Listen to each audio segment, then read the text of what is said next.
আসসালামু আলাইকুম প্রিয় দর্শক, অন্য মঞ্চের আলাপচারিতায় আপনাদের সকলকে আমন্ত্রণ জানাচ্ছি।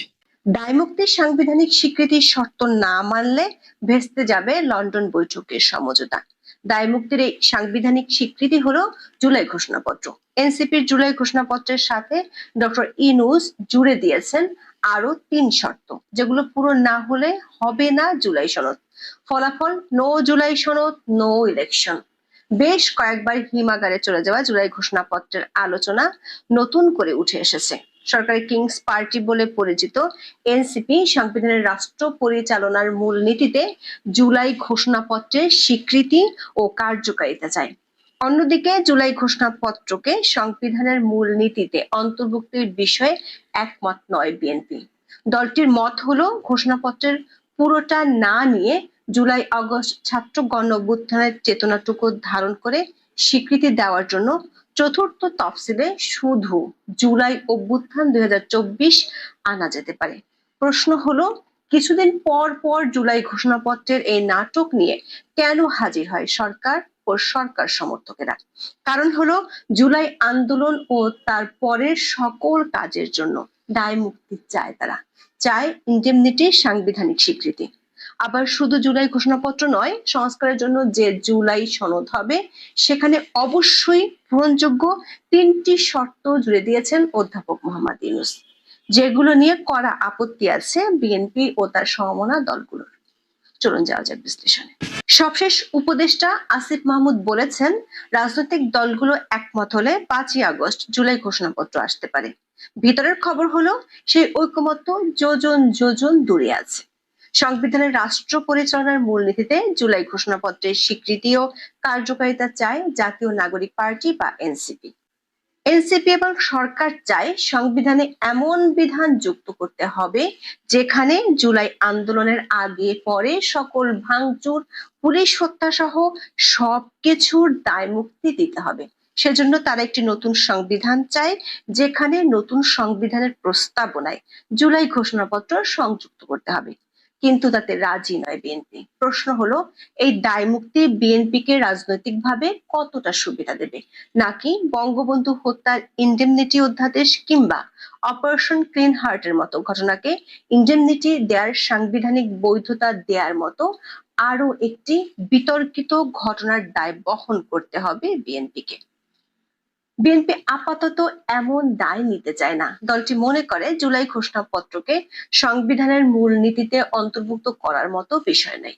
এই বিষয়ে দলীয় স্থায়ী কমিটির সদস্য সালাউদ্দিন আহমেদ বলেছেন, ঘোষণাপত্রের পুরোটা না নিয়ে জুলাই আগস্ট ছাত্র আন্দোলনের চেতনাটুকু ধারণ করে স্বীকৃতি দেওয়ার জন্য চতুর্থ তফসিলে শুধু জুলাই অভ্যুত্থান 2024 আনা যেতে পারে। 11ই জুলাই রাজধানীর ফরেন সার্ভিস একাডেমিতে রাজনৈতিক দলগুলোর দ্বিতীয় ধাপের সংলাপের 11তম দিনের আলোচনা শেষে সাংবাদিকদের এমন কথা বলেন সালাউদ্দিন আহমেদ। কিন্তু কেন বিএনপি সংবিধানের মূলনীতিতে জুলাই ঘোষণাপত্রকে অন্তর্ভুক্ত করতে চায় না? বিএনপি নেতা সালাউদ্দিন আহমেদ বলেছেন, বাংলাদেশের সংবিধান 1972 সালের 16ই ডিসেম্বর থেকে কার্যকর হয়। তখন কিন্তু স্বাধীনতার ঘোষণাপত্রের কার্যকারিতা শেষ। সে ঘোষণাপত্র চতুর্থ তফসিলে এসে স্বীকৃতি দেওয়া হয়। প্রতিটি আইন কিন্তু সংবিধানে উল্লেখিত নয়। বলা হলো এটা তফসিলে থাকবে, এটাই লেজিটিমেসি বা বৈধতা এবং স্বীকৃতি। ঘোষণাপত্র লিটারেচার হিসেবে, ডকুমেন্টারি হিসেবে আর্কাইভে থাকবে, সংবিধানে অন্তর্ভুক্ত থাকে না। 72-এর সংবিধানের স্বাধীনতার ঘোষণাপত্রকে সংযুক্ত না করা এটা প্রমাণ করে কোন ঘোষণাপত্র সংবিধানের অংশ হয় না। ঘোষণাপত্র হলো ঘোষণাপত্র, এটার রাজনৈতিক ঐতিহাসিক গুরুত্ব থাকে, এটা আর্কাইভে থাকে, এটাকে জাতি বিভিন্ন সময় বিভিন্নভাবে উল্লেখ করে, স্মরণ করে। দর্শকের ঘোষণাপত্র নিয়ে এরই মধ্যে কয়েক দফা নাটক মঞ্চস্থ হয়েছে। গত বছরের 5ই আগস্ট শেখ হাসিনা সরকার পতনের পর বৈষম্য বিরোধী ছাত্র আন্দোলন 31শে ডিসেম্বর জুলাই প্রোক্লেমেশন বা গণ অভ্যুত্থানের ঘোষণাপত্র প্রকাশ করতে চেয়েছিল।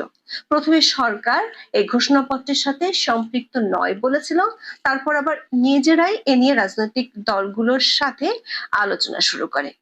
খসড়া প্রস্তাবটি পাঠায় রাজনৈতিক দলগুলোর কাছে। বিএনপি গত 12ই ফেব্রুয়ারি তার জবাব দেয়, কিন্তু সেটি ফেলে রাখে সরকার, সময় ক্ষেপণ করে। বিএনপি নেতা সালাউদ্দিন আহমেদ বলেছেন, কয়েকদিন আগে সরকার একজন উপদেষ্টা দলটির মহাসচিবের সঙ্গে যোগাযোগ করে জুলাই ঘোষণাপত্র সংক্রান্ত তাদের একটি প্রস্তাব দিয়েছে। বিএনপি জরুরি ভিত্তিতে দলের স্থায়ী কমিটির বৈঠক করে 9 ফেব্রুয়ারি জুলাই ঘোষণাপত্রের খসড়া পাঠায়। দৈনিক যুগান্তরের এক রিপোর্টে বলা হয়েছে, সেই খসড়ায় সরকার ও এনসিপির সাথে বিএনপির যোজন যোজন দূরত্ব আছে। বিএনপি মনে করে জুলাই আন্দোলনকে সংবিধানে স্থান দেওয়া হলে তাতে ভবিষ্যতে জটিলতা বাড়তে পারে। কেউ কেউ আবার স্বৈরাচার বিরোধী গণ অভ্যুত্থানকেও সংবিধানে রাখার দাবি তুলতে পারে। এজন্য তারা রাজনৈতিক দলিল হিসেবে রাষ্ট্রের আর্কাইভে 2024 সালের ঘোষণাপত্র সংরক্ষণের পক্ষে মত দিয়েছে। সরকারের খসড়া প্রস্তাবে 1947 সাল থেকে 71 পর্যন্ত সব আন্দোলনের কথা আছে, কিন্তু বিএনপি শুধু 1971 সালের স্বাধীনতা যুদ্ধে গৌরবময় বিজয়ের মাধ্যমে বাংলাদেশ রাষ্ট্র প্রতিষ্ঠিত হয়েছে এমন কথা রাখতে চায়। আবার স্বাধীনতা পরবর্তী সময় সব সরকারের আমলকে অপশাসন হিসেবে তুলে ধরা হয়েছে সরকারের প্রস্তাবে, কিন্তু বিএনপি এক্ষেত্রে বিভিন্ন শাসনামলের জায়গায় আওয়ামী শাসনামলের কথা উল্লেখ করেছে। সবশেষ পরিকল্পনা উপদেষ্টা ওয়াহিদুদ্দিন মাহমুদকে জুলাই ঘোষণাপত্র চূড়ান্ত করার দায়িত্ব দেওয়া হয়েছে। সূত্রগুলো বলছে, উপদেষ্টা নিজেই এ নিয়ে হতাশ হয়ে পড়েছেন। বিভিন্ন ইস্যুতে অন্তর্বর্তী সরকারের প্রায় মুখোমুখি অবস্থান নিয়েছিল বিএনপি, কিন্তু হঠাৎ করে বদলে যায় জুনের দ্বিতীয় সপ্তাহের শেষে সে অবস্থান। লন্ডনে 13ই জুন প্রধান উপদেষ্টা ডক্টর মোহাম্মদ ইউনূসের সঙ্গে বিএনপির ভারপ্রাপ্ত চেয়ারম্যান তারেক রহমানের বৈঠকের পর আসে যৌথ বিবৃতি। এতে বেশ কিছু যদি কিন্তু রেখে আগামী রোজার আগে নির্বাচন হতে পারে বলে জানায় সরকার। এরপর থেকে বিএনপি যদি কিন্তু বিষয়গুলো উল্লেখ না করে দাবি করে যাচ্ছে ফেব্রুয়ারির প্রথমার্ধে নির্বাচন দিতে সরকার রাজি হয়েছে। দলটির কঠোর অবস্থানে আসে আকস্মিক পরিবর্তন। মাত্র কয়েকদিন আগেও 3 উপদেষ্টার পদত্যাগের সোচ্চার দাবি রাতারাতি অদৃশ্য হয়ে যায়।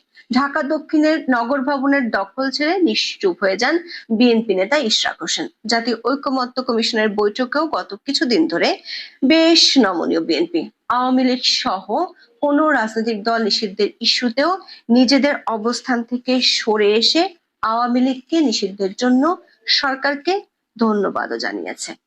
আগে অনেক বিষয়ে কঠোর অবস্থান দেখা গেল, এখন তারা তুলে ধরছে ছাড় দেওয়ার তালিকা। দলের মহাসচিব মির্জা ফখরুল ইসলাম আলমগীর 6 জুলাই সংবাদ সম্মেলন করে দাবি করেন, সরকারের গঠিত সংস্কার কমিশনগুলোর বেশিরভাগ প্রস্তাবই তারা মেনে নিয়েছেন। যুগান্তরের এক প্রতিবেদনে জানানো হয়, 4টি কমিশনের মোট 587 প্রস্তাবের মধ্যে 436টিতেই সায় দিয়েছে বিএনপি।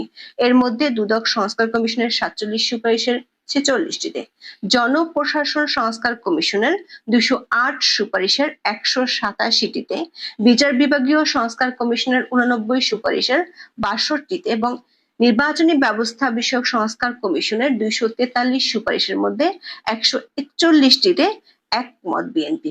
এছাড়া আরো 28টি প্রস্তাবে আংশিকভাবে দলটি একমত পোষণ করেছে। এদিকে দৈনিক প্রথম আলোর এক খবরে বলা হয়েছে, আগামী বছরের ফেব্রুয়ারিতে নির্বাচন হতে পারে বলে যুক্তরাজ্যের লন্ডনে এক যৌথ বিবৃতিতে যে ঘোষণা এসেছিল তার বাস্তবায়ন হবে জাতীয় ঐকমত্য কমিশনের প্রতিবেদন বা জুলাই সনদের ভিত্তিতে।